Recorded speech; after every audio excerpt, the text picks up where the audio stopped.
shared experiences. Coaching is about increasing performance, whilst mentoring is about increasing maturity and understanding, not skills. So I think when you start to talk to when you start to look at who do you ask for what, be clear about, is it a skill and performance thing, or is it a maturity and understanding thing? And coaching addresses specific stipulated needs. So there's a very predefined skill needs assessment done before coaching can be undertaken. Whereas in a mentorship a relationship, the mentee sets the goals. So the mentee says, this is what I'm looking to come out with. And often in a coaching setting, there's a design program. So a program gets designed around how to get you where you are to your next level. And in a mentorship a relationship, the mentee is responsible for the outcomes. And you've often heard me say, I mean, I did an interview with True Love recently on mentorship, and I said, a mentor is not going to tell you how to live your life. And a lot of people are always looking for mentors to tell them, okay, now jump, or now live, now breathe. That's not going to happen. A mentor just guides you. You are responsible for your own outcomes. You are responsible for your own decisions. And whereas in a coaching setting, there's a designed program, and hence, I mean, there's quite a lot of effort that goes into coaching, and hence people must be paid for it. It's a paid for a service. And a coach helps you promote your skills development. I mean, skills development, your attitude change, and they're guided. It's guided programs, guided conversations. It's quite structured because you are paying for the service and you must reach a certain outcome. And also, even with your own journey, you must be reaching a certain level. So you have got to be seeing those milestones. You've got to be seeing, where am I going? Has anything changed since I started working with this coach? Mentorship is based on relationship building, and there's often no preparation for the mentor. It's a mentor just shows up, but of course every mentor is different. Some come overly prepared, but mentorship is more about conversations. It's more about sharing. It's about learned experiences, and it's a natural thing for a lot of people like me. I'm a natural mentor because I'm a person that likes to share. I like to share what I've gone through and how I've managed to navigate it. Whereas coaching, and I mean, I actually trained both as well, you don't train to be a mentor, but I trained to be a coach. You probably trained to be a mentor too. I don't know. I never trained, but I trained to be a coach. I soon realized that my greatest comfort level is in sharing my life experiences, because that's what I've gone through that, and I can share with somebody else who's probably journeying similarly, or who is struggling with the same things that I may have struggled with. Coaching does tend to be at arm's length. There's a very clear line, and often coaches can't really be sharing their own personal experiences. It's very clearly about you. I'm like me, I want to make it about me too. But having said that, I have the ability to travel both worlds, and I do think there's something to be said for coaches who have the ability to bring in a bit of personal experience into it. But that's also, again, just my own opinion. So for coaching, there is quite a significant time required for preparation, and the coach is responsible for outcomes. So they monitor what it is that you agreed to, and their job is to make sure that they get you to the outcomes. But again, you can't sit and expect the coach to do everything for you. You have to keep doing it yourself. With mentorship, there's usually no formal assessment at the end of it. There's no, mentors don't usually carry on with you outside of the session, because then now you've first of all taken their time, which you don't pay for. They've given you their insights, which you don't pay for. They've spent an insane amount investing in you and your journey. You can't now then still send them texts after and send them emails after outside of the session, because it just starts to treadle on their personal space. And I've had that, and I've also found that there are a lot of people who want you to mentor them for life. I can't do that. I can't mentor you for life. I mentor you for a predefined period. And yeah, of course, every now and then you can pick up the call or send me a WhatsApp and say, listen, I'm stuck here. Is there something you can think of that you've done before? But the truth is that mentorship really takes a lot. And so as you journey through, and that's why I said having a mentor is a privilege, because they give so much of themselves to watching you grow, to seeing you grow. But you can't keep coming back with the same issues, same problems, and not change your life and keep expecting them to keep giving to you. A coach, on the other hand, they can keep giving to you because you're paying them. So the more you don't do the work, the more you have to pay them. But I mean, they are professionals. So what they do want is to see a real difference, and that they've made a difference in your life. Okay, so just to then keep moving.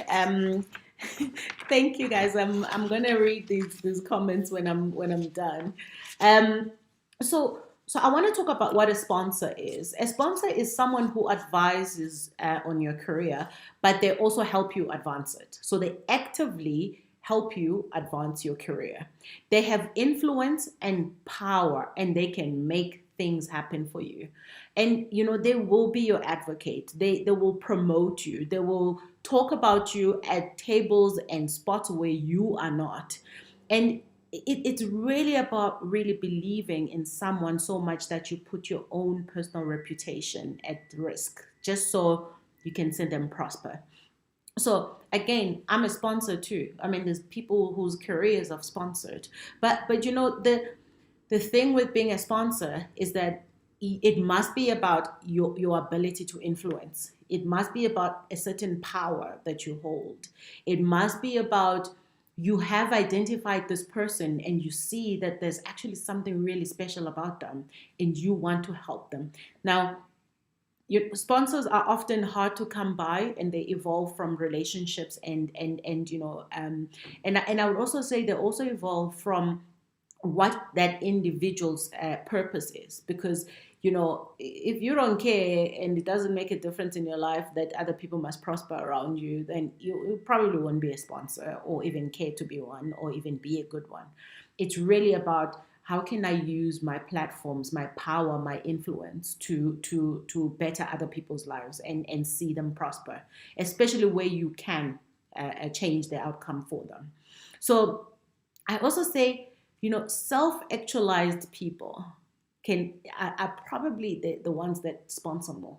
And they're probably the ones that mentor more, because it's no longer about just their basic needs. And, they've attained all of that. And they're now at a level, and I talk about self-actualization. You can read up about Abraham and Maslow's theory around that.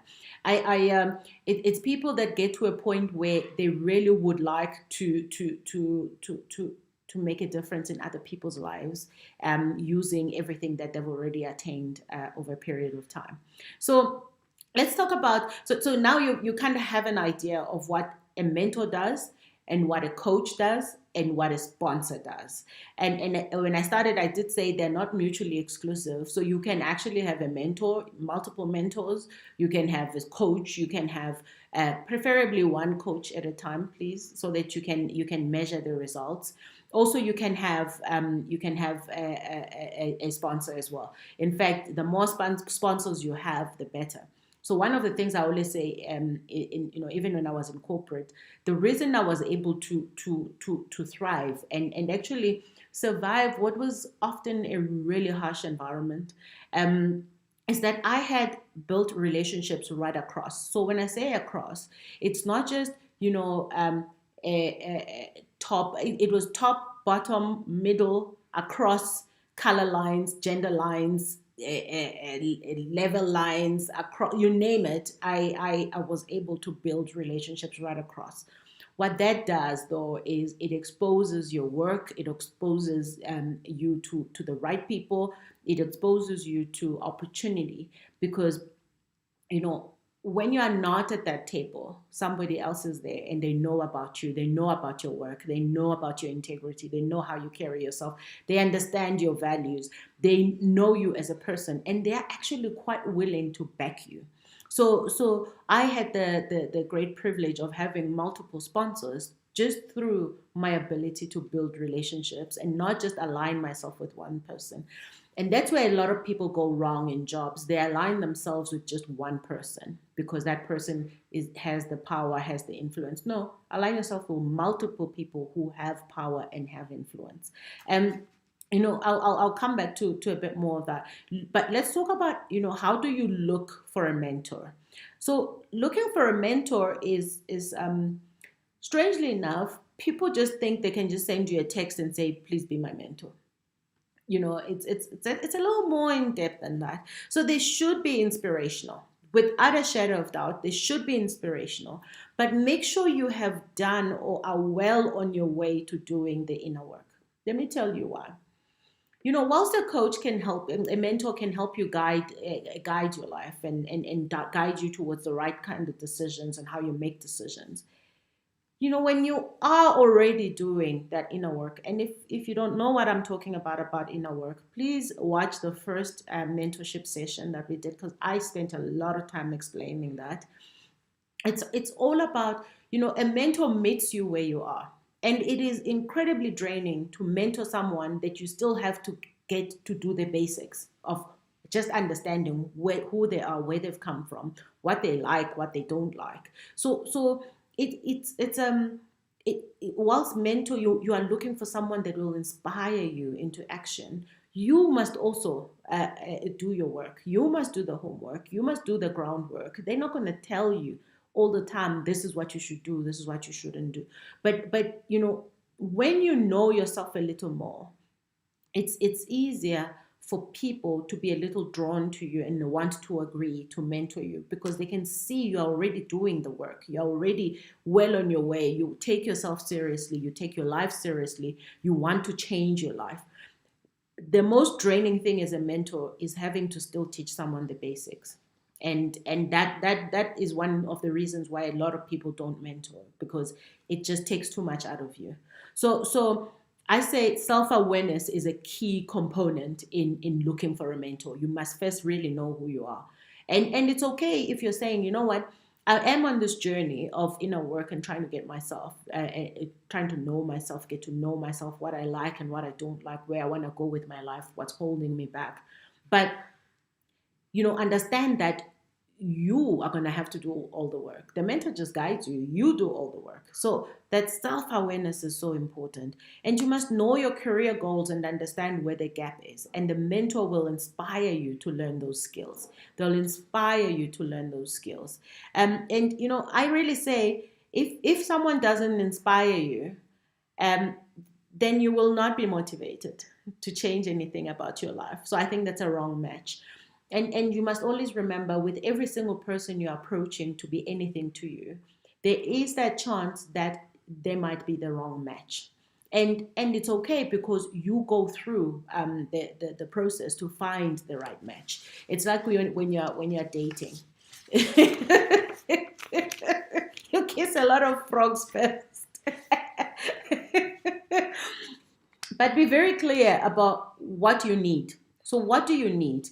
Be direct about what your goals are and how the mentor can help guide you. Do not waste people's time. Do not, I one of the things I really don't appreciate is somebody who says to me, Amanda, I would like to have some time with you. And you say, okay, sure, no problem. What would you like to discuss?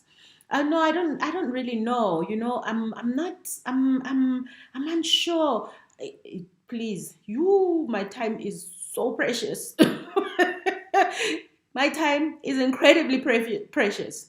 If you don't know what you want to talk about, why on earth do you want me to waste my time with you? So be very clear about what your need is, what you're needing, and be direct about what your goals are and where you are stuck. My question is always, okay, so what have you already tried? So if you're having this challenge or this problem or you're stuck, what have you already done? Because If you are constantly expecting me to put a spoon in your mouth, then we have a serious problem, because it means you will never take initiative and solve your own problems. So the guidance is, what have you already done? And I can then come in and say, actually, you know what? This is what I tried before, or this is what I did before. So you can have more than one mentor, but there must be people who have walked the same path or similar experience to help you with the challenges ahead. They don't have to be senior, just learned experiences. So a lot of people confuse, mentorship and having a mentor as equating to a senior person. No, no, they don't have to be senior, but they may have already walked the path that you're trying to walk. And they must be passionate and enthusiastic, but they sober you up with proven experience. I think a lot of people tend to be very unrealistic about life and their goals and their journeys and how long things are going to take and how much work it requires. So a mentor, whilst they'll be passionate and enthusiastic about your journey, they also have to keep you real and keep you grounded in what's real and in what's possible, whilst also stretching your boundaries. So not everyone can be a mentor. Because you see someone and you like them, or they even look pretty or rich or like hot, it doesn't mean they must not be your mentor. Unless you're looking for mentorship in other ways. Anyway, so I really don't advocate being friends with your mentor. I don't believe you should be friends with your mentor. I'll tell you why. You can be friends with your advisor, because advisors come from, family members sometimes, or friends, or but being friends with your mentor, for me, kind of muddies the relationship, because there's a certain element of seriousness that comes with mentorship and holding you accountable and making sure that I'm not just there for you anytime you want to. With my friends, they can text me anytime, we can chat, you can call me, let's have wine. My mentee, don't you dare call me and tell me you want to hang out with me. I already give you enough time. So I don't advocate that mentors must be friends. It's a relationship that must be well respected, with boundaries that are very clear. And they guide you to find answers. It is not their job to give you the answers, and that is so important. It is not their job to give you the answers. So a lot of people go into mentorship relationships expecting to be told what to do. You're not going to get that from a mentor. If a mentor tells you what to do, I think you need to revisit that relationship. You must do your own work. No one is going to spoon feed you in a mentorship relationship. They offer to help you, but I also say, how about you also offer to help them? Now you understand how important their time is. You know how critical their time is. You know how high profile they are, how many jobs they juggle family, they juggle that. How about you offer them help as well? And it's a mentorship is actually a two-way relationship. It's not just the one feeding the other and giving and giving, and then I find that a lot of mentees just want to take. It's okay to actually think about, oh my gosh, this person has been investing so much in me. How can I help them? And it's okay to ask them and say, listen, is there anything I can do for you? And I'm not talking, that things that are not right.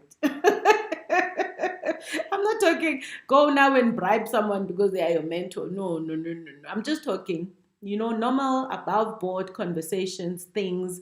Is there an introduction you need somewhere? Because everybody has something that they can offer another person. And I say, humility goes a long way in a mentorship relationship. Don't just take. Have the ability to also think about the things that you are doing and where you can help a mentor. In fact, if a mentor is even running something, some program, how about you offer to help?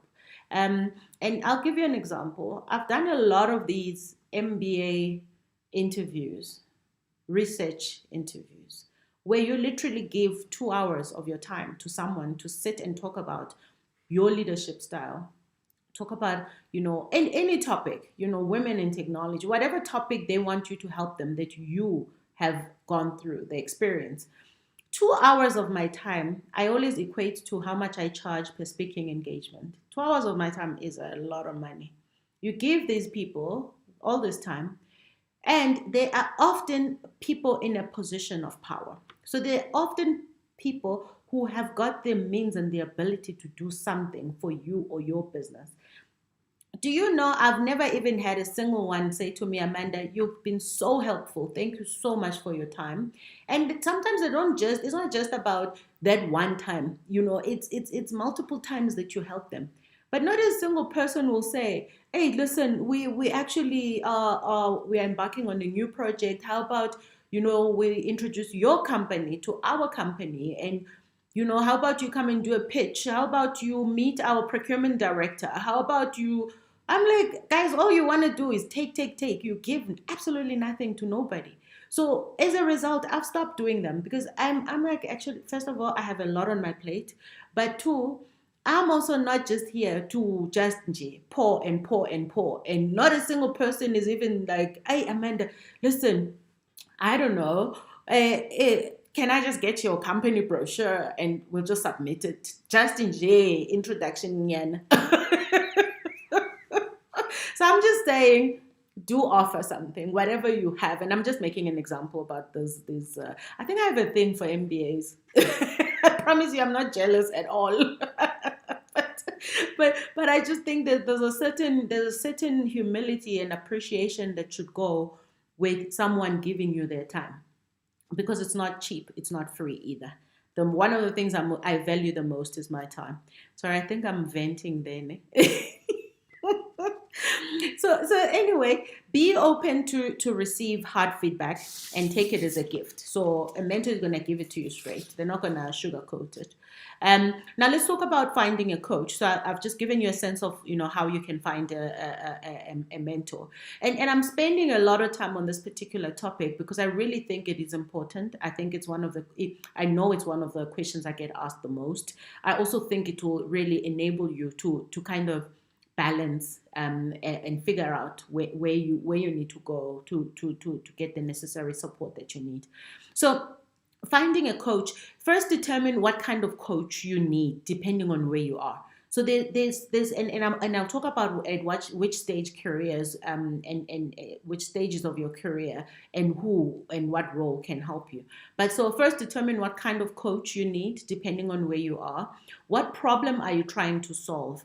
And that problem you're trying to solve will determine the kind of coach you need. There are many industry-specific career coaches, even life coaches. There's many life coaches. Do your research and find a good one. So I always say sometimes instead of just going to ask people to be your mentors, look for a life coach, because what a life coach brings you is that in-depth, step-by-step, let's put together a plan. Let's put together how are you going to get from here to there, what you're going to do. Because a mentor a mentor's role is not to tell you how to live your life. It's not to help you craft your personal goals. It's not, they can tell you that's what you should do. But now that a life coach is that person that will just enable that process with much more depth, much more technical expertise, and much more attention, which is very important. So do your research and find a good one. And find the one that resonates with you. Companies often pay for coaching services, by the way. Pretty much like counseling services, companies often pay because it is part of your professional development.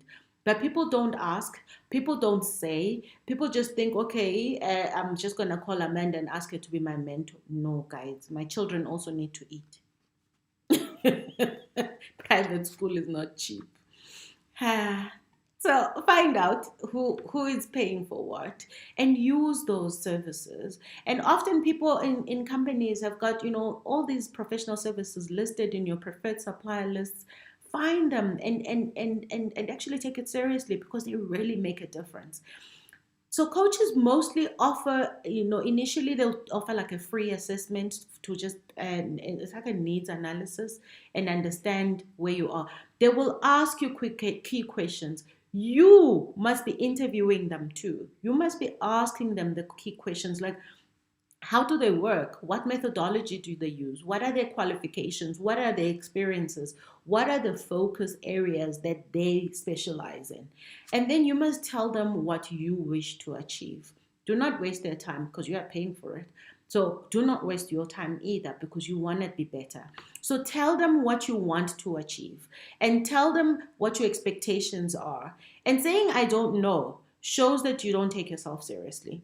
And to be honest, what it just means is that you'll be in perpetual coaching all your life because you never know. You want people to tell you what to do. So whatever you're gonna talk to them about in that first needs assessment, be clear about this is what I want to do. A lot of people know what they want to do with their lives.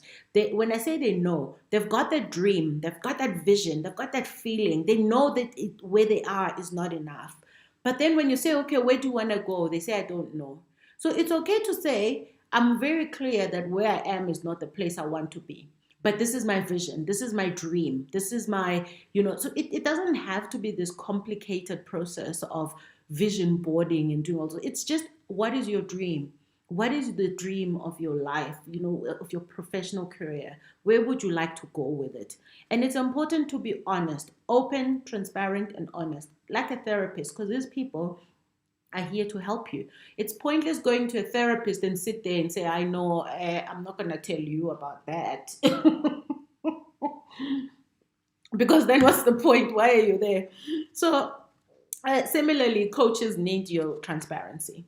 Remember, they get paid to hold you accountable. So they must be attentive. They must stretch you.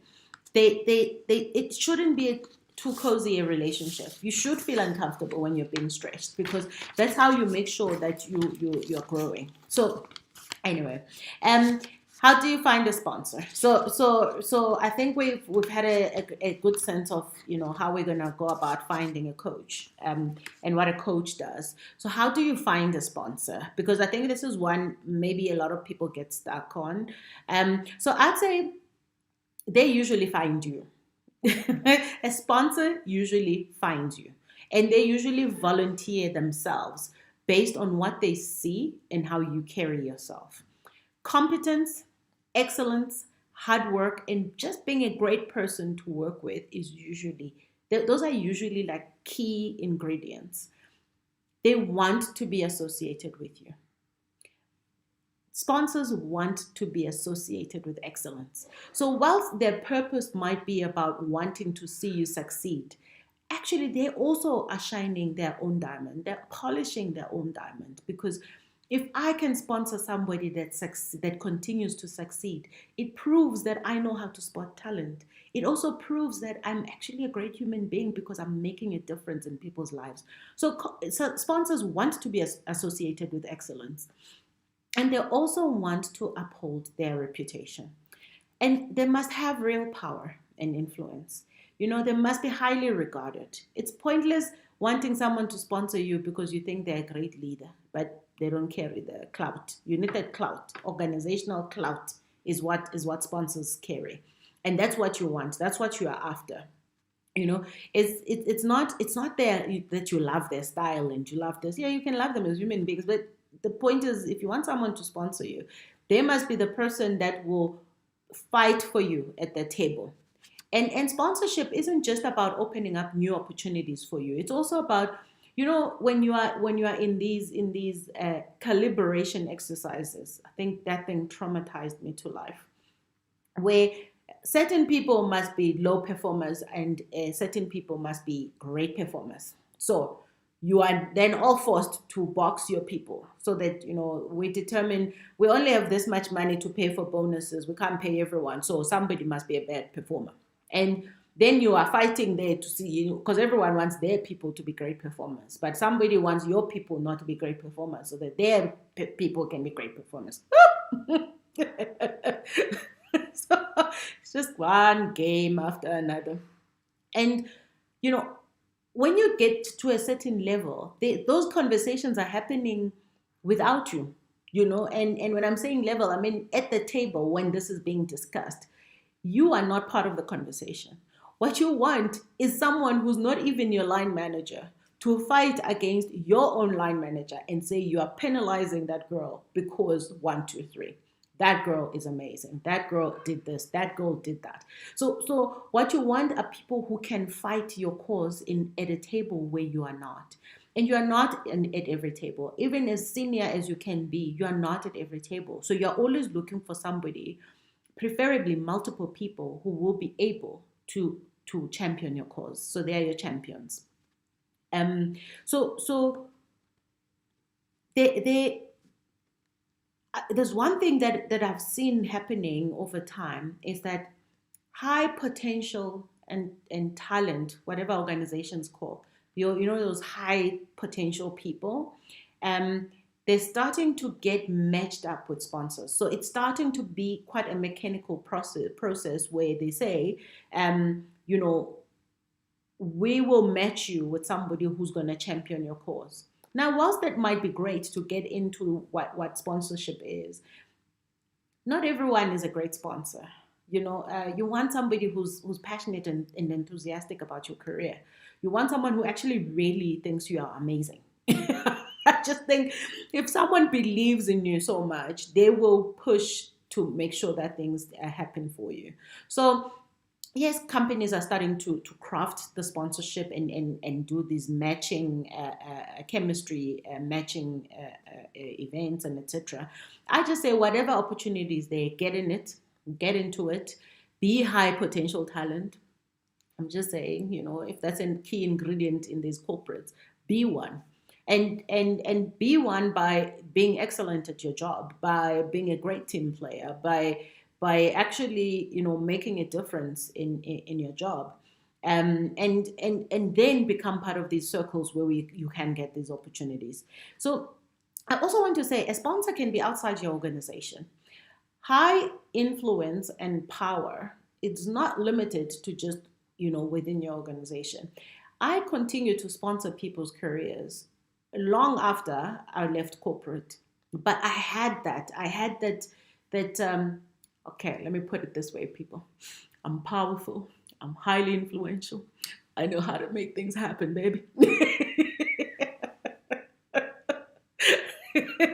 and it's important because, you know, people are able to influence things long after they've left the organizations that they've worked in. But also the difference is that highly influential people have got a wide network. They've got wide coverage. So they may sponsor you not just in just within that organization. They might be sponsoring opportunities for you. They might be sponsoring mentorship opportunities for you. They might be sponsoring that you attend an important event because they are invited. They might be sponsoring something. So I said it even in the first session. How you carry yourself, not just outside, and not just in your job, but outside, matters. Congruency is everything. So I can't be dealing with one person in the job and then another person at a braai. It has got to be the same person. I need to understand who you are, who I'm dealing with, what are your values, where can I support you, how can I help you. So it's very important to understand that your sponsor, you shouldn't just be thinking your sponsor is only in the job, so let me act in a certain way in the job so that somebody recognizes me. No. You know, sponsors are everywhere, and I think you should understand and take full advantage of that. In fact, sometimes mentors become sponsors. I mentor people where I've become their sponsor. It's really about you know, what is your ability to change another person's life, and are you in a position to do so? So, you know, I want to move on to when is it the best time? When is the best time to have which one? So I'm kind of wrapping up that question. Is so when is the best time to have one? Women especially, I must say, women especially, they lack career strategy. So women generally don't have a sense of this is where I am, this is where I want to be, and the ambition is at a high. So women are often, and it's for many reasons, which we're not going to unpack today. I think we all have a pretty good idea of why. But women especially lack career strategy and often need help. Of both a coach, a mentor, and a sponsor at some point in their lives. Because we were taught this humility thing, and you must, you can't be ambitious, because how can you be a mother and be ambitious? How can you push a career and be a mother? How can you be? You should be cooking. You should be doing this. So I'm not going to unpack the reasons why we lack career strategy, and some of the reasons why we continue to subscribe to those notions. And see, I'm resisting the edge to go into that, because I know that's going to take 3 hours. But I've already kind of said, it's the societal expectations and norms and pressures that we put ourselves under. I say, go for it, girl. You can do whatever you want. He can cook for himself. Oh, thank God for Uber Eats too. so I always say, and I'm digressing completely. One of the things I say to, I listen to people and they're like, yeah, I want to meet a woman that's gonna cook for me, and I'm like, why don't you cook for yourself? So I say, whatever you're trying to find in somebody that you wanna be with, how about you become that yourself first? And just maybe that's how you attract them. So if you're busy when not wanting people to come and do and be your slaves, maybe that's why you're not getting them, because they're like, yo, I'm not going there.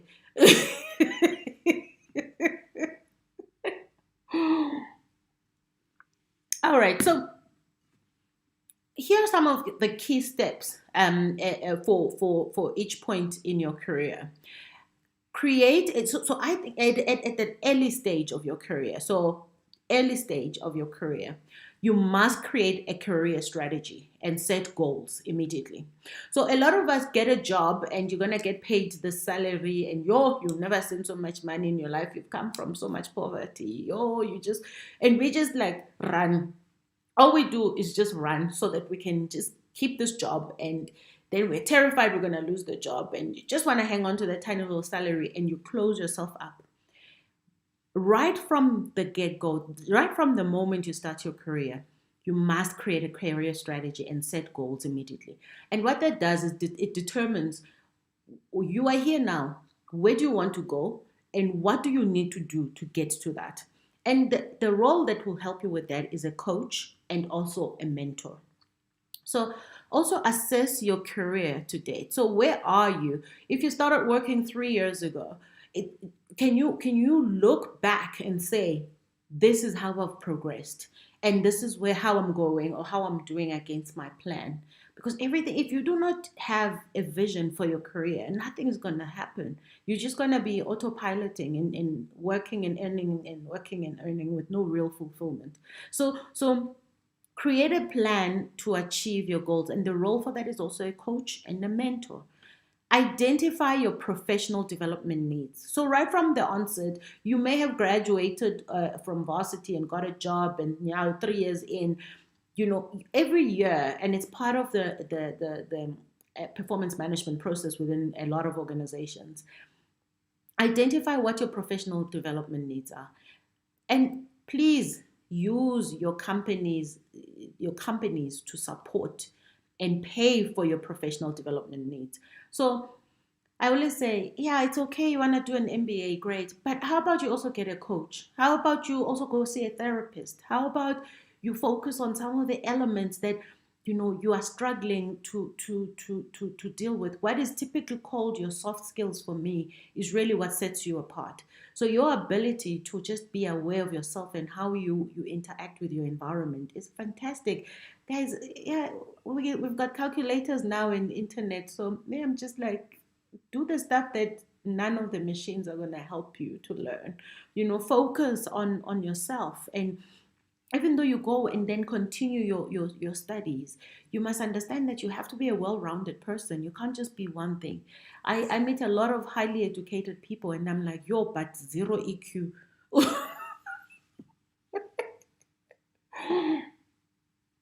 You're like, you said you have what again? A PhD, but you can't even deal with people.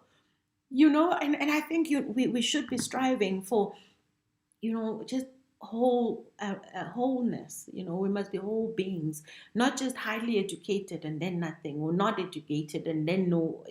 Anyway, I'm preaching, but so identify those professional development needs, and a coach and a mentor will help you with that.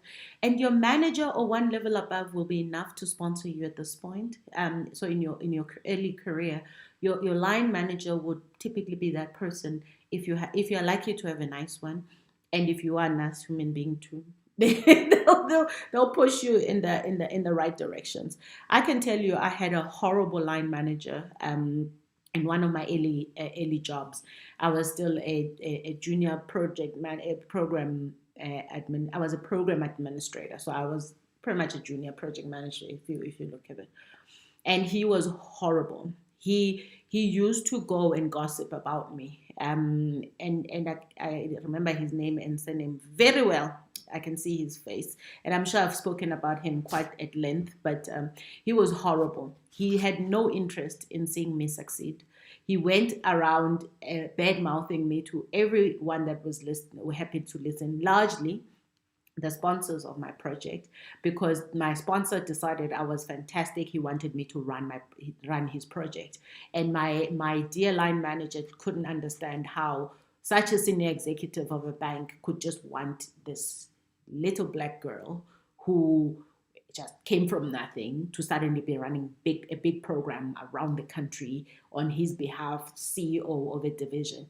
So there was a lot of that, and every opportunity he had was bad mouthing me to the sponsor, and the sponsor would come to me and say, what's going on with you and your manager? And I'm like, I'm not aware of something that's going on, but I know he's not very nice to me.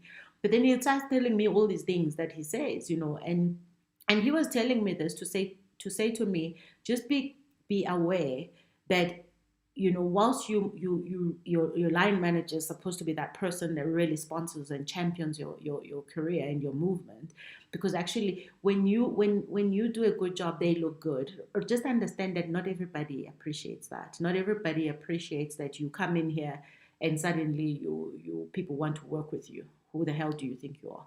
So it's a whilst your line manager can be that sponsor, and I pray that people in the early careers have great line managers, but also the bad ones teach you resilience. They teach you how to deal with snakes in your own backyard. All right. So in your mid-career, this is a good time to hire a coach, and to work out a concrete development plan. So mid-career, you've been working for a couple of years, you are progressing, you're starting to get the hang of this thing, and you're starting to be an expert at certain things, you're specializing in certain things, you're starting to be seen as that go-to person in your chosen field. There are a lot of resources to support you, in this way, in this manner. But you need a concrete development plan. So remember, early career, you're saying this is where I am, this is where I need to go. Now you've kind of gotten here. Let's see, how do we move you to the next one? And then you find a mentor as soon as you can. Find a mentor in your mid-career, because you're gonna be coming across a lot of things in life.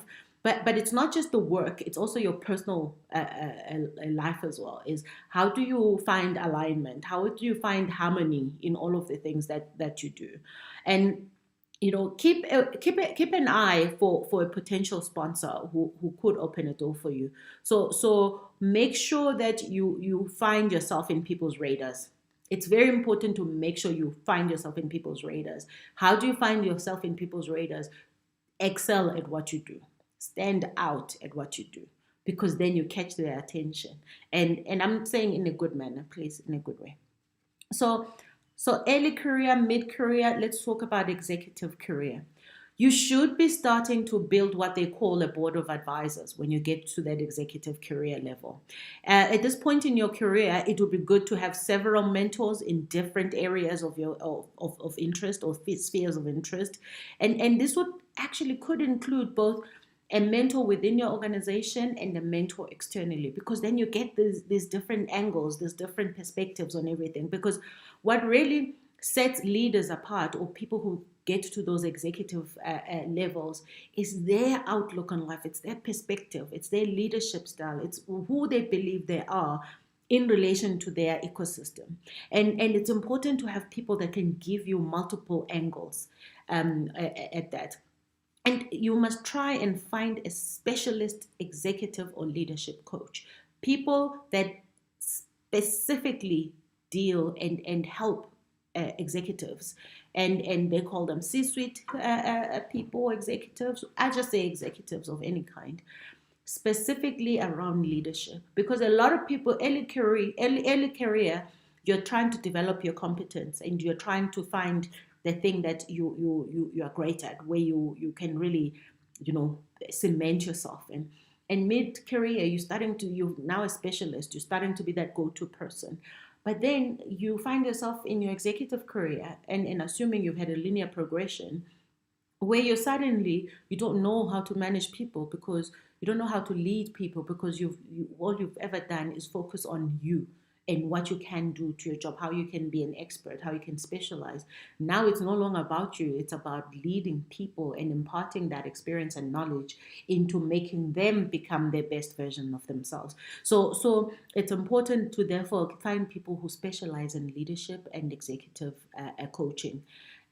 So competence coaching will help you work on your specific needs, and find a sponsor. When you're an executive career, you want a C-suite sponsor. You want the top layer to be talking about you, because that's how you also get there, plain and simple. And I hope this is helping you. So just don't wait until you have problems in your life, in your career. As I say, you can't fix your roof when it's raining. So you gotta be, you have to do the work and make sure that you're lining up, yourself. You're lining your journey to have these multiple support points and these multiple touch points, and start deciding as soon as you can. And there's never it's too late to start, or where you are, you start. But right from the onset, I think we should also be encouraging our children as they start their careers and etc. to start these processes, because then it will enable them. It will enable their progression. A lot of people, find working is just this hard pull and push, because they don't have the right support. They don't have the necessary support. So I say, do your homework. And go to work. I mean, just work, do your homework, work. Don't wait for people to do things for you, and enjoy the journey, because it's such an amazing journey of self-discovery and unlocking what is sitting inside of you, and just seeing possibilities as endless as they are. And it's a journey to be cherished, even though it can be uncomfortable at times. So I must be honest, I started having a coach late in my career, just before I left corporate. And it's one of those things I can tell you, I probably should have done it sooner. I should have paid attention to that sooner. I should have had a mentor sooner. But I was that person who's always had to hustle and struggle and push and push. Everything was keep going. Get your education, get a job, pay black tax. Sorry, let me not offend people. Look after your family, So there was never a moment where I just paused and just paused and think about Amanda, and think about, I was clear about my life. I was clear about the vision for my life. And for me, it was, I'm going to work hard and keep going and keep going. But I actually think there's great opportunity in not repeating the mistakes that other people made. I worked long, crazy hours. I overworked myself because I felt I was the person that must do the job. To be honest, I never feared that I would lose my job. I didn't care for that, but because I had amazing self-belief. But I always put everything on me. I said, if I don't do it, who's going to do it? And that's one of the things that literally pushed me to the verge of burnout when I was in corporate. And I never stopped to just take time for myself. In fact, one guy who came remotely close to being my mentor was a colleague that I used to work with who took an interest in me. He said to me one day, he said, Amanda, you do so much for everyone. You're constantly giving. I never see you doing anything for yourself. And from that day on, I can tell you that my life changed, because eventually I agreed to kind of sit with him and have a conversation about myself. And he said to me, you're constantly running. You're constantly running. And you're this, you are achieving, you are doing all these things. And he's like, tell me about Amanda. What do you give to Amanda? Let's just say that that's a conversation that didn't happen because I just kept weeping. I realized in that moment that I had never, and I'm telling you about something that happened when I was 32, maybe, I had, no, not 32, 30, how old am I now? Yeah, yeah, 33. And it was, I had never in my entire life had anyone say to me, Amanda, I care about you. Amanda, how are you doing? And I've always come from a place where I had to just push and push and push and push, and it never felt like there was time for me to even sit and ask myself who I was. So I had this in that moment. I was so appreciative because I could just stop. I could just like pause before I literally fell dead from a stroke, from stress or something. So I really think when I look back on my corporate career, there's so many things I could have done differently, and they all revolve around this need for wanting to change the world all the time, and revolving around this need. In fact, one thing my coach said to me, he said, Amanda, you need to stop taking the bullet for this organization. I was literally that person. Whenever the leaders are screwing up, I'll be the one taking the bullet for it and trying to fix it and trying to make sure people are on board, and there's so many things I would do differently if I was in corporate. And one of them would be to find a mentor and a coach early on in my career, but also to not work so much, because I'm fortunate because I could rescue that situation very quickly. God gifted me an opportunity to change my life, to change my working habits. But I was not present in my life. I was not present in my kids' life. I missed ballet concerts. I missed it because I was always in meetings, back-to-back meetings from 6 o'clock. Sometimes I'd get to work at 3 in the morning just so I could just have some time to myself to do my work. And then the next thing, people arrive at 6, you're done, that's it. People are dragging you everywhere. And I started feeling like that wasn't the most effective use of my time. So I'm incredibly blessed that, I had an amazing corporate career, but it came at a price. And if I knew what I know now, I absolutely can tell you that I would have looked after myself a little more. And I would have actually realized that I can't give what I don't have. But for me, that was the start of my journey. So I've been on this amazing self-discovery journey over the last 10, 12 years, and I've grown into understanding what's important and what's not important. And I think we end up just wanting to rescue everyone. And the truth is, not every stray puppy requires our rescue. It's I just said stray puppy. I'm not referring to people. Just saying a concept of wanting to just rescue everyone. It comes at a huge cost. So if that's what you want to do, try and learn to do it differently. So I think I'm going to leave this one there. Find a way to make sure that you stay sane, that you have all the resources at your disposal, and don't leave your benefits lying there in your organizations.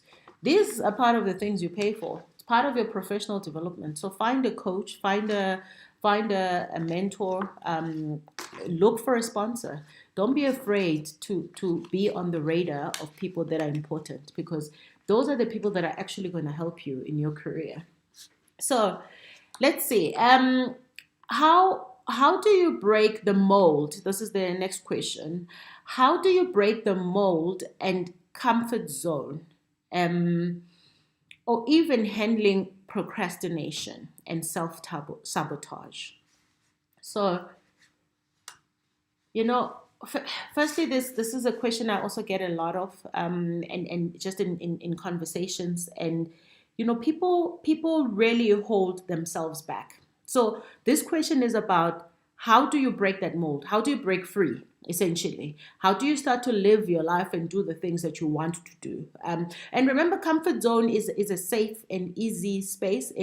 There's no risk in comfort zone. So everything is expected. In fact, there's good performance in comfort zone, because everything is as expected, and it's also as you've done it before. So you're comfortable. Everything is easy. You're rolling. There's no stress. There's no risk. It's comfortable. The problem is that you limit your growth in a comfort zone. So I'm gonna answer this question in conjunction with another question. So the other question was, can one change their career or career map or pivot after 10 years in their profession and they're feeling intimidated? So these two questions is, how do you break out of your comfort zone? How do you deal with procrastination and self-sabotage? As well as, can you pivot? So can you change your career? And I'll talk about pivoting in a moment. But can you change your career after a very long time? And it's all of these things have one thing in common: they intimidate people. People are terrified, and as a result, they are held back. So firstly, there is no silver bullet. Let me just firstly declare that you just have to work out if you want something bad enough. Do you want something bad enough?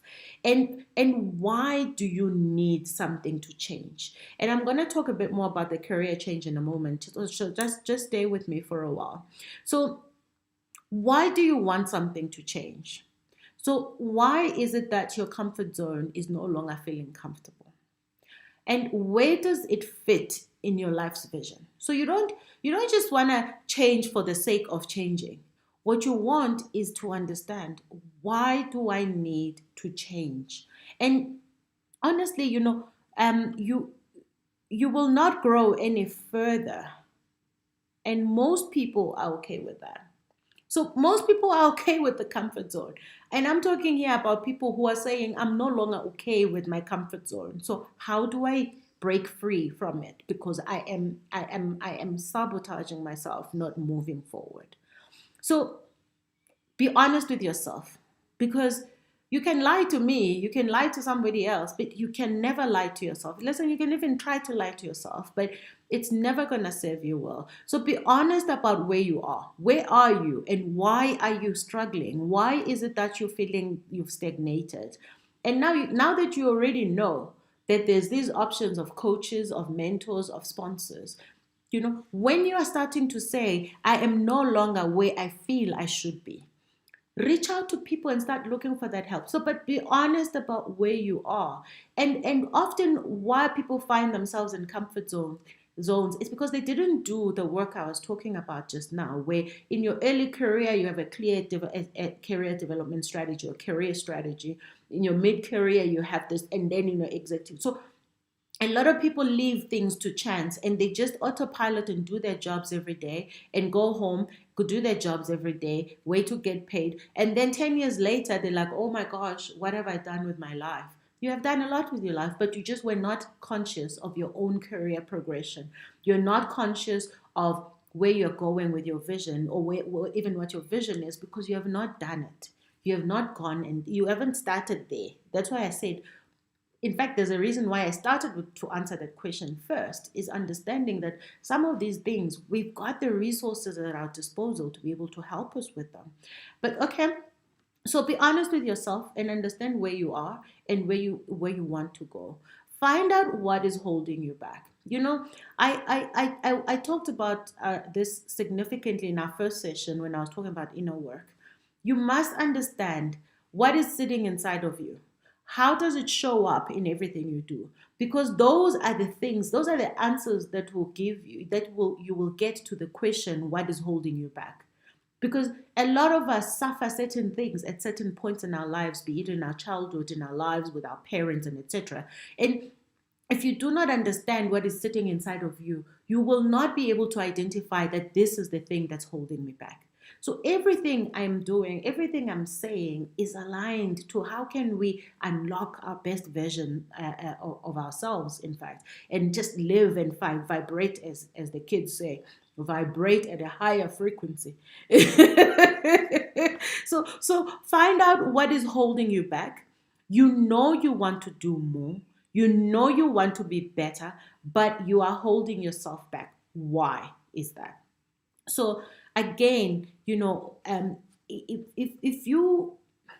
you look at what happens when you come out of your comfort zone, there are amazing benefits to it. So I'm not going to repeat the work that you need to do to find out why you're stuck, because all you have to do is watch the first mentorship session. And what I'm going to say though is that there are great benefits to unlocking that.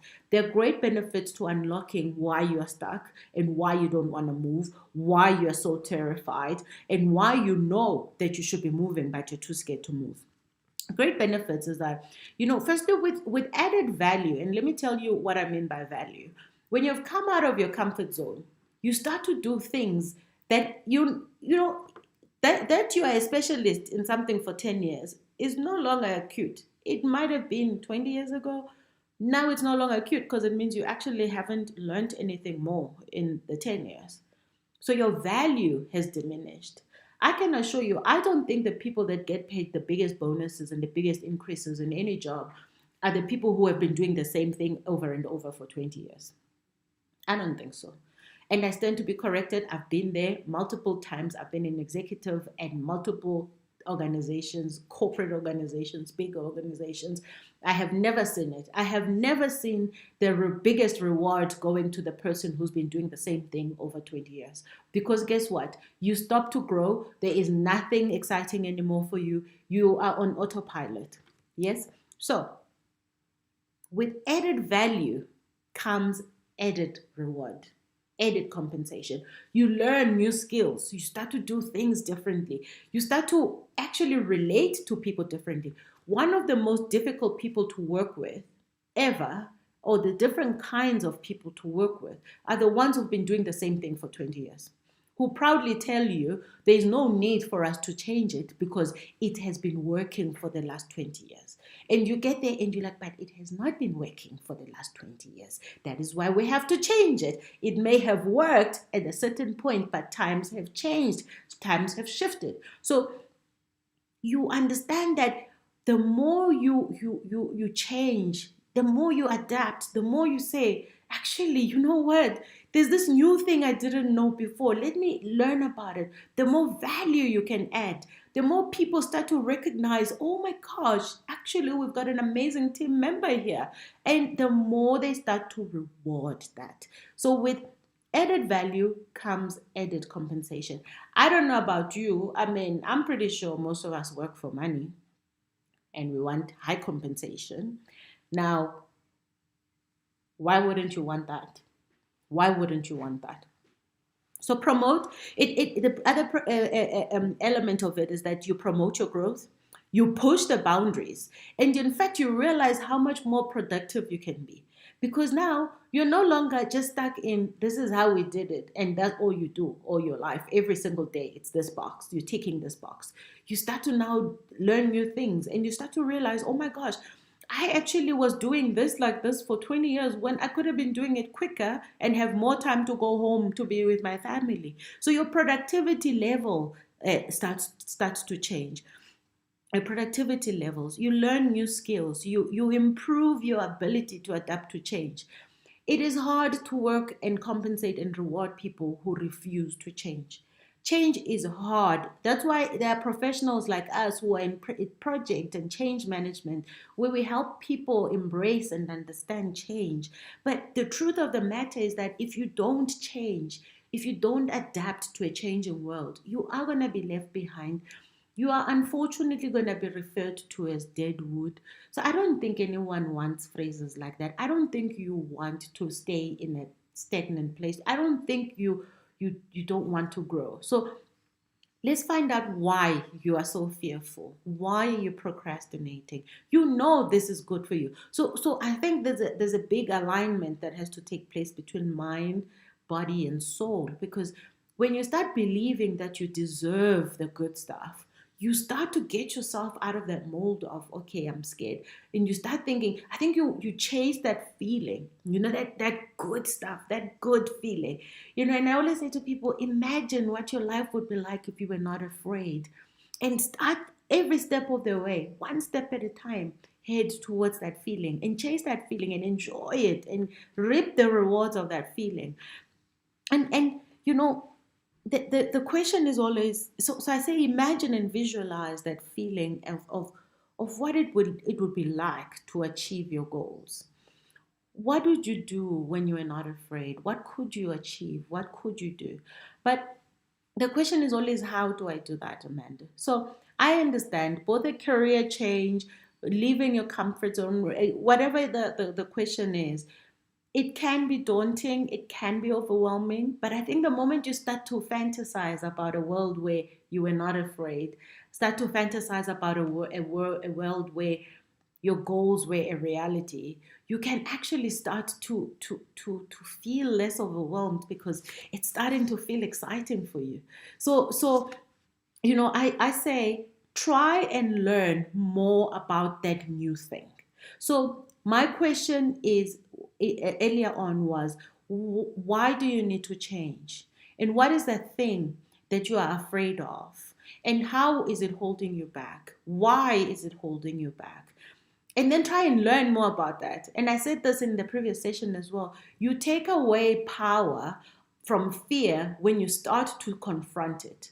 So confront that thing that you're afraid of and learn about it. So find out, why is it that I'm scared to learn new things? Where does that come from? And why is it showing up in the way that it's showing up? Because once you get to know, then you can transform. Once you know what's sitting inside of you, then you can change it. So plan for it. So get to know this thing that's scaring you, confront it, and then plan for it. Okay? But don't overplan. Because now this is where procrastination comes in. You've been planning for the last 10 years. I don't know how many people tell me here, Amanda, I've been planning to do this and I've never done it. Somehow you think you're going to live forever, and you think you've got the gift of time that some of us don't have. So, stop thinking you've got forever, because you don't. What happens if you drop dead tomorrow and you haven't lived any of your dreams? You haven't tasted what best feels like, or what it even looks like. So start to live now. Don't overplan. Think about this thing, confront it.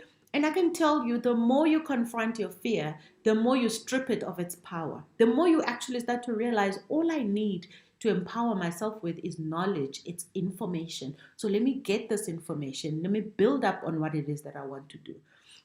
And you plan for it and declare your goal. Tell people, this is what I want to do. I think the moment you tell people, hey, they're going to keep reminding you, because that's what people do. They're like, when. So declare your goal. Tell people that this is really what I want to do. And take those small steps. Take the small steps. It is pointless to want to chew an elephant in one go. Don't look at Amanda and say, but Amanda is bold and courageous and she just goes and eats this elephant. No. Your lane, your journey, your pace. But do something. Start taking that small step. So the more you understand what you're dealing with, the more it starts to feel like a reality. The more it starts to feel like it's going to enable your goals and your dreams. The more you start to want to taste it more. Those little steps and that little achievement, that little, everything matters. So stay positive and remain curious. The problem is that we think there's something wrong with curiosity. Remain curious. If you want to change your career, find out what career you want to go to and learn about it. If you want to change something in your life, empower yourself with self-knowledge, empower yourself with awareness, understand what's sitting inside of you and why it's showing up in the ways that it is showing up. So I said there's no silver bullet. You have to do the hard work, and no one's going to tell you what to do. They can guide you, but you still have to do the work. So and I want to say that when you learn more about a new situation, the less scary it becomes, and you can absolutely prepare yourself for it. So you allow yourself room to prepare for it. And you can go through things on the internet, read up, just go type whatever it is you're dealing with, type it out and see some resources, pick out what works for you. For example, if you're considering applying for a management position in your company, but you get nervous when you give presentations, because a large part of being a leader or a manager of any kind is that you're going to have to do public speaking. You're going to have to speak to people. You're going to have to convince people. You're going to have to put budgets together. You're going to have to talk through those things. So if you're considering applying for a management role, or let's just say a management position, but you get nervous when you're giving presentations, spend time learning what goes into a presentation. How do you give a presentation successfully? Again, I said, guys, we need to stop being on autopilot. Let's be conscious about our careers. So if there's something you don't know how to do, if there's a job you are eyeing, learn about the job, learn about the requirements, and start preparing yourself for it, so that when the opportunity is presented, or when you can create an opportunity, you are the automatic choice for it, because you've been preparing yourself for it. And when I say, plan for it, I mean, start by identifying the major challenges that you are going to encounter, and the things that you will have to overcome. So that's how, once you learn about this new thing that you want to do, you're preparing for it, then you plan, okay, so what am I going to have to deal with to enable myself to get there? So it's understanding that also sometimes all the stuff is just sitting in your mind, and your mind is trapping you. Remember fear? It's just trapping you in saying, first of all, the body realizes that I have to change. Change means something new. And then you go into your fight and flight mode because you're terrified. So it's a mental thing. It's quietening your mind down and rising above the noise and saying, you know what, I know I deserve a good life. So how do I go about reaching it? And you just work on that. And when you tell someone about your goal, they hold you accountable. So again, you can get a coach that can help you with this stuff. Be it a life coach or a career coach. They can help you and they can hold you accountable, which is incredibly important. Which is what we want. So, I want to give you an example of taking small steps. If you want to become a marketing manager, for example, you have to whatever. Let's say marketing. Let's say you want to go into compliance, or whatever you want to do, whatever role you want to get into. Find out what the role requirement is. So go download a job spec or a job requirement or a job description. Then try to meet those steps one step at a time. That's how you prepare yourself for your next. It's build up what those things are. And start with the easier tasks. Start with the things that are slightly easier in the job, that don't require you to go and study to fill up that gap. Use the things that you can learn immediately, and stay positive. I mean, a lot of people talk about, actually it's a new thing that someone asked me recently. They're like, Amanda, what do you think of toxic positivity? I think it was here on YouTube. Me, I was like, toxic positivity. I'm like, to Google quickly. Because I've never heard of such a thing as toxic positivity. But one of the things I've told myself and how I've chosen to live my life is that I am going to be forever positive. There's nothing toxic about it in my world. I recognize when I'm having difficulties. I recognize when I'm having challenges. But my attitude and my outlook on life is always going to be one of seasons are going to change. It's always going to be, let me keep my head down. This thing's gonna pass. Let me keep pushing when I need to push. Let me not neglect myself. So for me, I ooze positivity. I live in a positive manner because I know that staying and going in a negative place is not going to help me. I've been there before. And I can assure you, when I started working on myself and growing to become the person that I want to become, the one thing I assured myself was I never want to go back and camp in a negative spot. I never want to stay in the valley. A valley is there to remind us of how fantastic it is up at the top. But I'm not staying in that valley. And yeah, life happens. You go back into the valley every now and then. Things feel dim and dark. But I always remind myself that it's just a season and it's going to change. And I just have to keep going and keep telling myself in my mind that we are in a bad space at the moment, but we are going to get out of it. And I guess it's everyone's, we all approach our lives differently. But I'd rather be toxically positive than than negative. I've seen both sides, so I kind of know what I'm talking about when it comes to me. So anyway, um, so I think just before I carry on with the next question, I'm gonna touch on that career change one quite a bit more, just to close off and tag on to what I've already said. And I think a lot of people, it's often daunting to change careers because people always see it as just there's only one way. You jump from one thing into a thing you've never done before, and that's not actually correct. In fact, where this phrase pivot has come from, pivoting is usually not a complete transformation. So you're not jumping from being a clerk to being an astronaut. You are just shifting. You're either shifting this way, shifting that way, or shifting this way, but you are shifting. You're doing something. But you can use your existing skills and experience and accomplishments, knowledge and information to apply to whatever you want to move to. So I think it gets daunting and intimidating for people to change direction because they think that they need something brand new to go start something else. No, and I said this even the first session. Your experience that you have amassed now in the last couple of years in your job, your skills, your experience, your qualifications, nothing ever goes to waste. Absolutely nothing ever goes to waste. So you can use that as a stepping stone to whatever you're getting into. Of course, you're going to have that gap. Whatever that gap is, identify what that gap is and be able to say, okay, this is the gap. This is what I need to do to fill up the gap. And again, coaches and mentors can help you with stuff like this. But even independently of them, just identify whatever role you want to get into. What are the requirements for that role?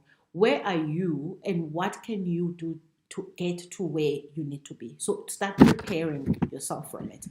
And it's important to ask yourself why. If it's about hating your job, then think again. Because maybe all you need is just changing a job and changing the company, changing a manager. So hating your job is no reason to change careers. Just think about why you want to do things. Why do you want to change?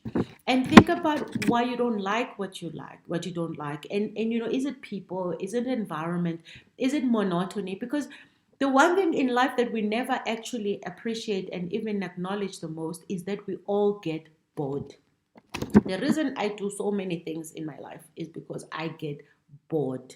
I am that person. I always say to my husband, I think you're the only thing in my life that hasn't bored me. The only person, my union with you, my family life is the one thing that has not gotten boring.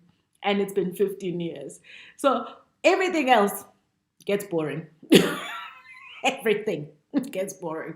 When you are an entrepreneur, you ride on that energy of starting something new and learning something new, doing something new. And then your business starts to work like a well-oiled machine. You've got great people who are doing great things. And then suddenly your excitement levels, or that adrenaline that you rode on, it disappears or dwindles, and it's no longer a challenge, and then you're bored with your own business.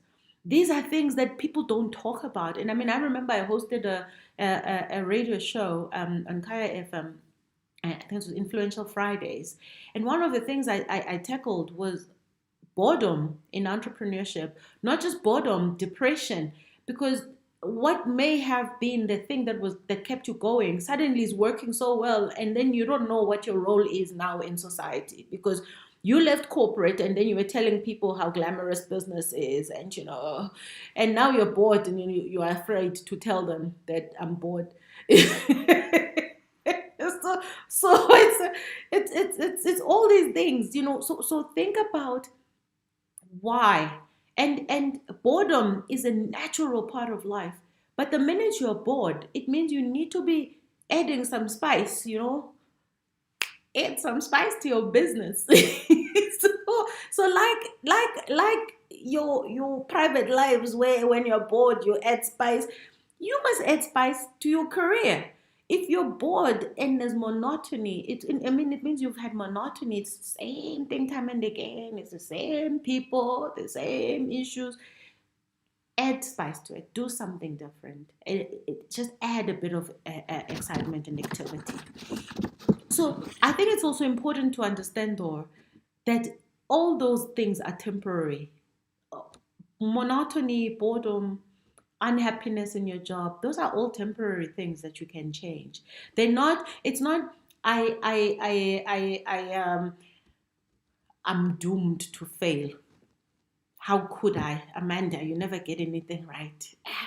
You can't even do a job right. No, those things are just temporary things. Don't be so hard on yourself. It's okay to want different things for our lives. It's okay to want to change. I worry when people are not changing. I worry when people are not evolving. I worry when people have the same friends since childhood. I worry when people haven't had to experience anything new. I worry when people don't go anywhere. I worry when people don't live, live and explore and do something that you haven't done before. You don't even have to go pay lots of money for it. So I worry that we don't open up our minds. As a result, we also carry that onto our children. We don't allow ourselves to be curious because we were told curiosity is a bad thing. We don't allow ourselves to be ambitious because we were told you can't be ambitious. You can't be competing with a man. You're ambitious. You're trying to compete with a man, but you shouldn't be doing that. So we are trapped in these negative self-beliefs and these limiting beliefs that we were brought up with. And we continue to carry them because we don't believe we're good enough. We don't believe we deserve it. We deserve it. We deserve good things. We deserve the greatest of things. We deserve to love ourselves. And I'm preaching now again, but yeah, you got me. So create a picture of that dream job and identify the gaps and then upskill those. And nobody ever gets into a job and they're 100% able to do the job. Everybody learns. They learn as they go. So don't disadvantage yourself because you think you'll never be able to do it. Understand why you think you won't be able to do it. In fact, I personally think the automatic position must be we are able to do anything we want to do. We can. So default position is I can. I can do it because you know what? If there's something I don't know, I'm going to learn it. I'm going to do it whether I'm scared to do it or not, because I think there might just be a chance I'll be successful. So I'm going to do it. So default position from today on is I'm going to do it. I'm going to try and do this thing, whether I'm terrified, whether I'm going to do it. Because just maybe I might just find the path I've been looking for. just maybe I might just be unlocking that door for myself, for my life, for my children, for my children's children, that door that I've been dying to walk into, the door of that amazing self-belief, of gratitude, of understanding that everything I work for, I deserve, and I deserve to enjoy. So please don't limit yourself. Thank you. Now I'm gonna get on with the next question. We've got a bit of time, and I don't mind going over if you don't mind. This is how I am earning my champagne today. So the other question is, when launching a business, what are the core things you needed to focus on for the first 2 to 3 years of the business that are still critical, or that are still a critical part of the business today? So the question is, when launching a business, what are the core things you needed to focus on for this first 2 to 3 years of the business that are still a critical part of the business today? Now, the why is important. Why? Why? Why do you want to start a business? What is it about starting a business that's going to change your life? How are you going to change other people's lives through this business? So, what is that why? It's so important to understand that your why is the foundation for everything you do, because it determines how you are going to execute your business. So why you are starting a business determines what kind of business you're going to be running and how you're going to be running it. Who are you going to hire? And where or how will you get the money? If you don't get the money, which is the reality of 99% of entrepreneurs, if you don't get the money, what is your why? What is going to keep you going? What is going to keep you running this business? Or what is going to keep you hanging on to this idea? So for me, the why was very important. I went into business because I wanted to create jobs. I went into business because I wanted to be at the forefront of changing my society, changing my ecosystem. I had power and influence. I had networks. I had access to unemployed people. I had access to people generally who just want more opportunities. I had been on both ends, and I felt that this would be a great platform for me to be able to use that power and influence and network to change people's lives whilst we change our clients' lives. Very clear on why. And the subtext to that was, I want to be present in my life. I want to be able to determine what I do with my time. I want to be there for my children because I did not have that. I wanted to change the course of history. I wanted to turn around a generational curse. I wanted to be in full control of my destiny.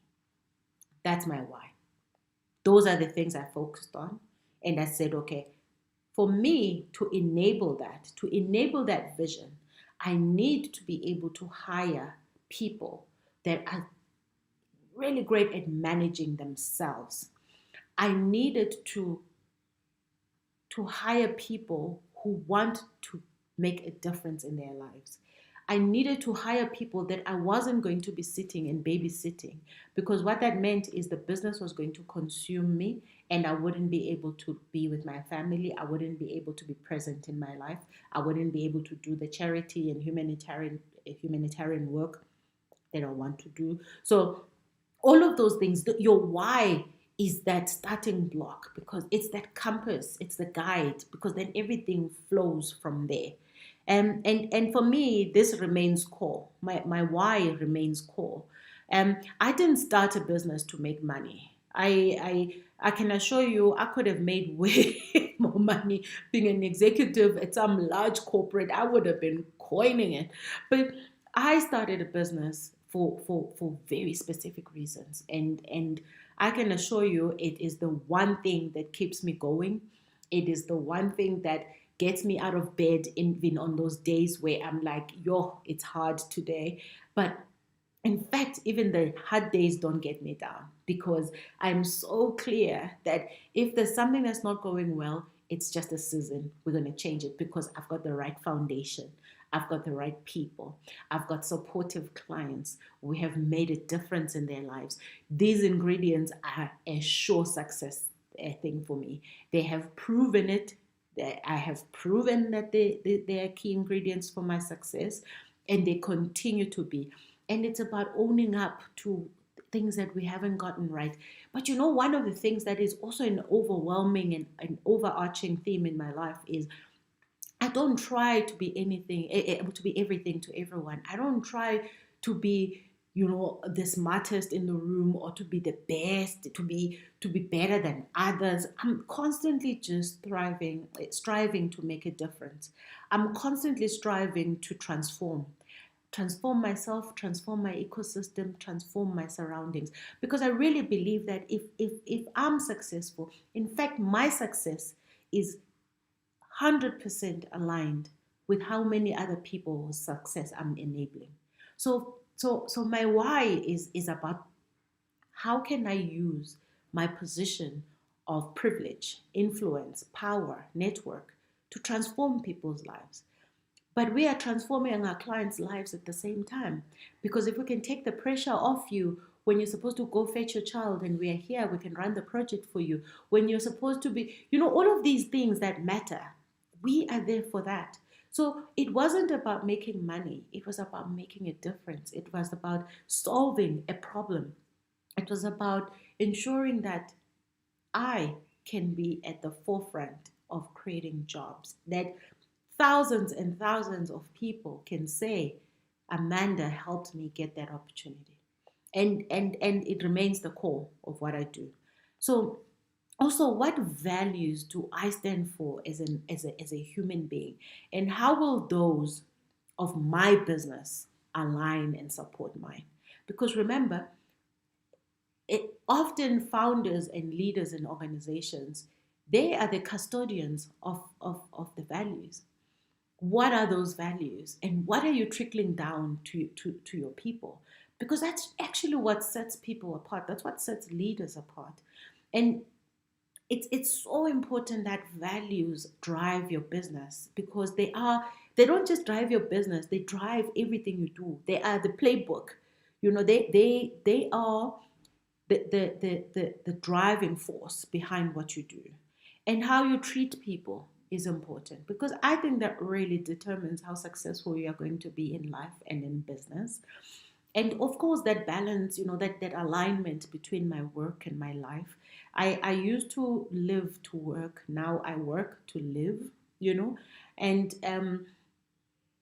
and who I hire and what kind of work we take on. So what kind of clients, who do we sell to, is completely determined by my values and my why. So I will not just do business with anyone, even if they say, here's a big check for 100 million, come and do business. No, because for me, the money is it takes a long time for the money to come, and you don't see the money in bucket loads. You see a little bit here and a little bit there, but you know what? I can still put food on my table.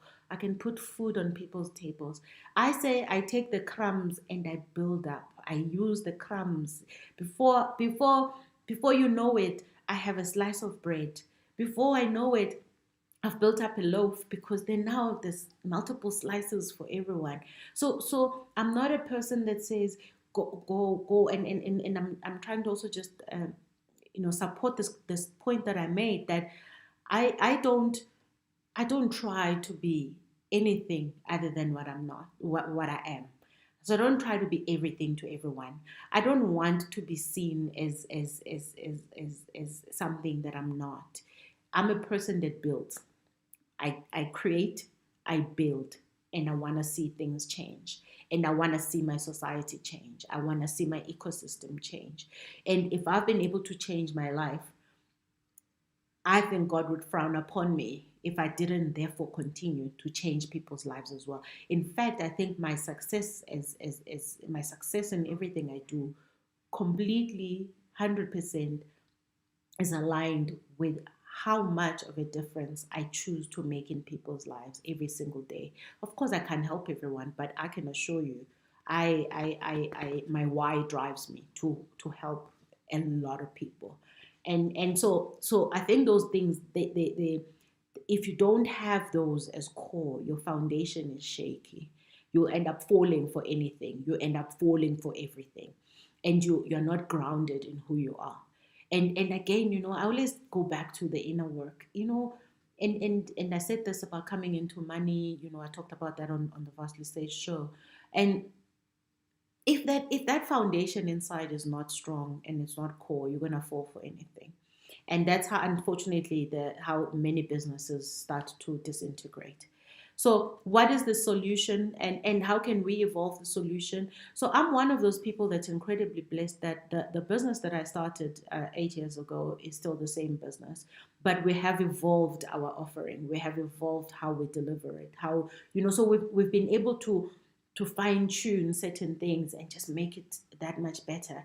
We add more services to our provision. So it's not just project management only now. It's around, a BI analytics. I acquired businesses that do software development, so we've got the entire suite so that we can continue to be sustainable and support our clients, not just with one vertical, but actually offering a horizontal solution. So that's very important. Is what is the offering, what is your solution, and how can you evolve it? Because I mean, you know many more about many more organizations that stayed stagnant and didn't change anything, and they died. It's the same thing that happens to careers. It's the same thing that happens in business. It's the same thing that happens to entrepreneurs. If your solution is not scalable and you are not able to evolve it, it's not going to last beyond 3 years maybe, or just a short period of time.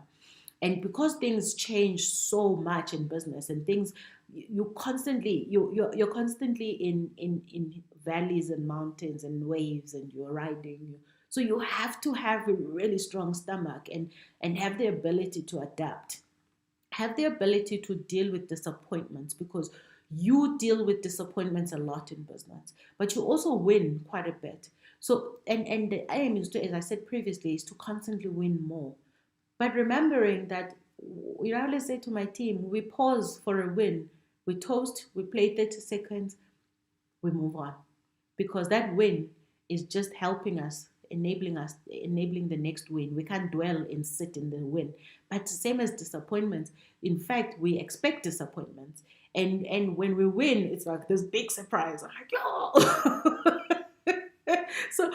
So these are things that are critical in business. Your mental strength is everything. And the usual things like cash flow, money, clients, yeah, that's business. You have a solution. You who are you selling it to? When you came up with the solution, who did you have in mind? And how are you going to ensure that you can pay people even before your clients pay you? How do so things, how do you make sure you've got premises? Those are basic things of running a business. Cash flow remains a critical element of business, because you have no business without money. If you do not have the ability to finance your business and keep the operations, so that when your clients pay, then you replenish where you've taken. Without money, you cannot run a successful business. Let's just be clear. Without money, you cannot run a successful business. And when I say money, I don't mean money. I don't necessarily only mean money that you've taken out of yourself to put in, or got from other people. I'm just saying generally, cash is everything. Cash flow is everything. You have to pay your taxes. You have to pay your people's taxes. You have to pay. So as much as the money comes in, I always say, if you are turning over 100 million, that's not your money. That's the company's money. How are you going to use that money to change people's lives? How are you going to use that money to change your life? How are you going to pay what you owe? And integrity in managing money and handling money is everything, and that continues to be. And I think good people, we often underestimate how big a difference good people make. So I told you about my why. I told you about my values. I told you about how important for me it would be to hire people that support and understand and align to my values as an employer, as a leader, as a founder, as a shareholder of a business. And you know These are people who also represent me in spaces where I can't be. When I say me, firstly as Amanda, but then you have to separate yourself from the business. So these are people that represent the business. And when we say they are representing the business, who are they? How are they? How are they with other people? How are they treating people? Because it will be hugely incongruent of me having these values and treating people this way, and then I have staff or leaders or managers in my team who don't treat people the same way. So I'm the custodian of these values and they trickle down, but every single person in the ecosystem must make sure that they're trickling down the values. This is why leaders cannot just ignore values being trashed on or broken, or ways of lives that don't support the values. And values are not just about writing them. I mean, I don't have a single value written up in my organization, but there's a very clear understanding of how we work, of the way of life, and how we treat each other. So it's in living those values. But first, you must live them as a leader and show how it's done and lead by example and deal scenarios where somebody in your team is not living up to those values. The sadness of businesses that grow bigger and larger is that you no longer have that direct contact with the people. So you're not always privy to how they're being treated. But what you hope you have done is enable an environment where people can raise issues where they feel uncomfortable or where they have been mistreated. So, of course, I've had instances where values have been completely broken by a manager in my team or a leader in my team. And often I find out later because a person didn't tell me. Or I've had to discipline managers who break values. So these are all the things that are critical. And also, I want to be held accountable too. So if I've said something, if I've treated you unkindly, if I've said something that is not congruent with who I've said I am, you need to hold me to account. You need to bring it forth and say, Amanda, I don't think so. So good people and also ensure longevity because they get to look after your brand, they get to look after your business, and they get to deliver to clients, which is really what we are in business for ultimately. Make a difference in our clients' lives as well as the people we employ. I hope you're being helped.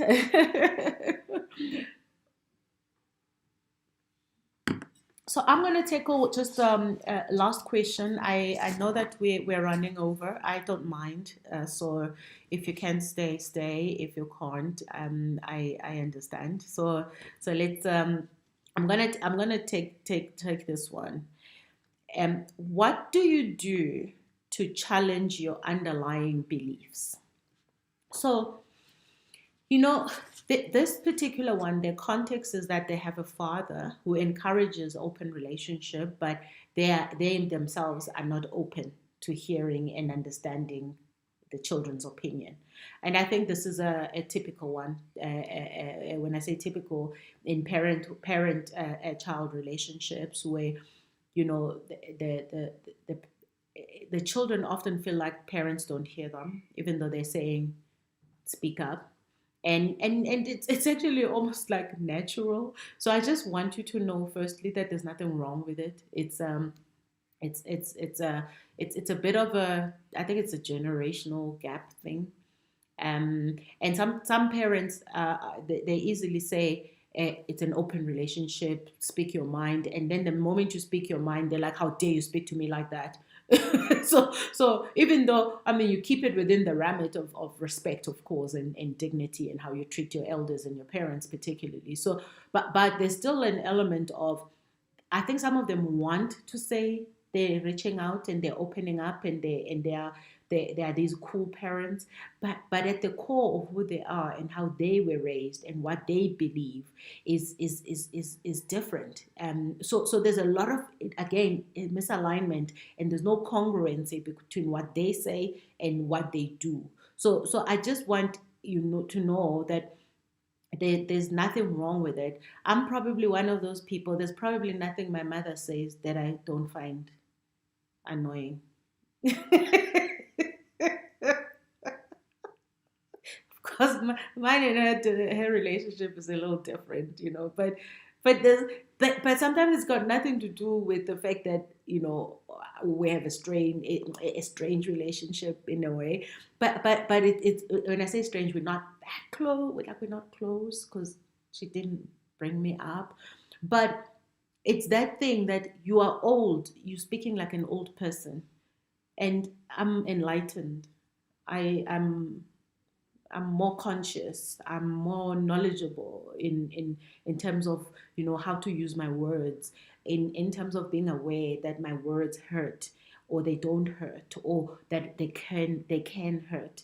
So I do think that we have to maybe just acknowledge that our parents don't come from the same place that they often say they come from, and it's often a wish that they have, but executing on it is not always easy. So I one of the things I do with my mom is to try and not take what she says personally, but I can assure you, I probably fail most of the time at that. But I was kind of like convoluted with stuff, because it's got that kind of background to it. It's got that context to it, where trust was lost at a very young age, and there's a so in a way, I think a lot of people do have complicated relationships with their parents. I think we need to learn how to be resilient towards their often their abuse, and learn how to protect ourselves from it. I really wish this was not a conversation I was saying or having, but it is the reality of our lives. It's the reality of us being human beings. It's the reality of our parents being human beings. It's the reality of us as parents to our own children being human beings. It's the reality of our relationships. It's the reality of the role that we play in that ecosystem. And I always talk about being conscious of our actions. And I think there's a significant amount of parents who are not conscious, and they treat children as objects. You will do as I say. You live under my roof. You eat my food. Therefore, only when you've left my house will you do as you wish. So all of those things. So a lot of parents think that they control their children, that they should control their children. But when you get to a point where you're now a little more vocal and you're a little more older and you're questioning, it becomes a problem, and it does cause tension. So I must really reference that inner work a conversation again, because underlying beliefs come from somewhere. They were put in there by somebody. We experience them through our upbringing. We experience them through relationships. We experience them in the workplace. They come alive because they've come from somewhere. They've been put in there, and you can't unlearn something that you have no understanding of. So go back and watch that inner work session, that first VASTLY Sage mentorship session, because that's how you do it. That's how you challenge your underlying beliefs. Is first of all understand what they are, and how do they show up in the things that you do, and why are they holding you back. So you can't unlearn them until you understand what they are and how they show up. And I mean, I didn't get much more information from this question except what I've read out. So I don't know what the stumbling blocks are or where they lose each other, but I can assure you that I think most of us will happily say this is something that we experience a lot with our own parents, and probably our children will say they experience it a lot with us as well. So we challenge the assumptions you make. Challenge them, because the only way you can challenge something is when you have an understanding of what it is. So don't just challenge for the sake of challenging. No, understand, what is this thing that I'm dealing with. And often when we are confronted by issues with parents, we'd rather retreat. We'd rather, I don't want to offend my mother. I don't want my mother to have heartache. I don't want my mother to ever be sad. And as a result, sometimes, often what I do, she'll say something that's incredibly hurtful. just because nje unguye, like, but maybe for her she didn't even mean for it to be hurtful, but I receive it in an incredibly hurtful manner, and I just retreat because I'm like, I don't want, because if I respond, then it's gonna be a war, and I don't really want a war. I just want peace, so in a way, we keep trapping ourselves in these situations as well because we want to protect the same feelings of people, of our parents, even though at times we must actually deal with it, confront it, and I remember a friend of mine always says to me, Amanda, one day you must just lose it. Like, just lose it. It's like you're too controlled in how you respond to things and people. Just lose it. I'm like, well, I'm not a person that just loses it. It's not in me. I'm not that person. So I will address something. I will talk about something. But I can tell you that with my mom, I've had to literally often just retreat because I don't want to say, I don't want to use my words to hurt her. And there's a lot of ammunition. There's a lot of things I can say that could completely strip it down and break it down, but I don't want to do that. And it's so I think our underlying beliefs need to be constantly challenged, and the assumptions we make purely by understanding what it is and what drives them. And it's also it's okay to embrace where you are. It's okay to embrace who you are. It's okay to say, listen, I still have a long way to go, but I'm willing to try to do things differently. I'm willing to look at things differently. But I have this really like strong feeling that I don't think us and our parents, particularly if I talk about, I really, and I could be completely biased, I think the younger generation is probably more in a position to be better parents because of the information at hand, because of the experiences we've had, because we have a little more resources at our disposal, because it's probably a very wide assumption to make, but the generation before us, they had way more like different things to deal with. They had less resources, less knowledge, less consciousness, and and and often less education too. But education doesn't guarantee that you're going to be a great parent. Let me just get that out of the way. But I'm just talking about access to knowledge, access to information, to resources, to understanding that you can change, that